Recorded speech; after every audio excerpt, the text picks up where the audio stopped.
Hello everyone, welcome to the channel molecular zone. तो इस video में हम पढ़ेंगे why haloarenes are less reactive in comparison of haloalkanes towards nucleophilic substitution.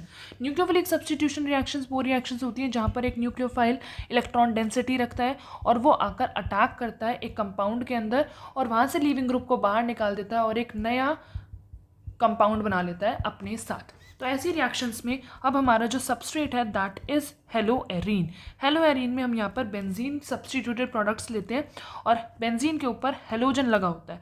Halogen can be represented by x. So this x is more electronegative which is attached to carbon. Carbon less electronegative है, तो यहाँ पर इस bond में polarity होने की वजह से ये सपोज किया जाता है कि यहाँ डेल्टा पॉजिटिव डेल्टा नेगेटिव है। तो अगर कोई न्यूक्लियोफाइल आ रहा है तो वो न्यूक्लियोफाइल यहाँ पर अटैक करेगा, इजीली इसको बाहर कर देगा और एक नया प्रोडक्ट बना लेगा अपने साथ।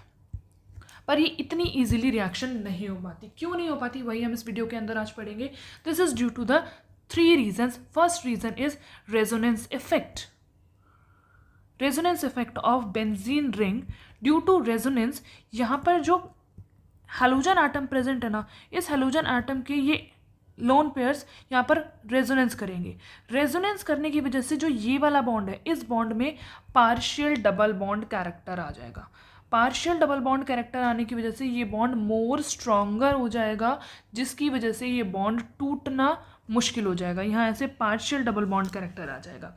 तो first reason is this. Second reason is कि ये कार्बन जब इस हेलोजन के साथ पार्शियल डबल बॉन्ड बनाना शुरू कर देगा तो इस कार्बन की हाइब्रिडाइजेशन हो जाएगी sp2। एंड sp2 हाइब्रिडाइजेशन के अंदर मोर इलेक्ट्रोनेगेटिविटी होती है। तो इस कार्बन की अगर इलेक्ट्रोनेगेटिविटी बढ़ जाएगी तो जो कार्बन और हेलोजन वाला बॉन्ड है उस बॉन्ड के अंदर इलेक्ट्रोनेगेटिविटी डिफरेंस कम हो जाएगा, जिसकी वजह से जो पार्शियल पॉजिटिव और पार्शियल नेगेटिव चार्ज आ रहा था उसका एक्सटेंट भी कम हो जाएगा। तो न्यूक्लियोफाइल को अब जब ये न्यूक्लियोफाइल यहाँ आके अटैक करेगा तो इसे उतनी ज़्यादा इलेक्ट्रोडेंसिटी इलेक्ट्रॉन डेफिशिएंसी नहीं फील होगी।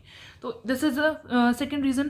Third reason is electron rich and bulky nature of this ring.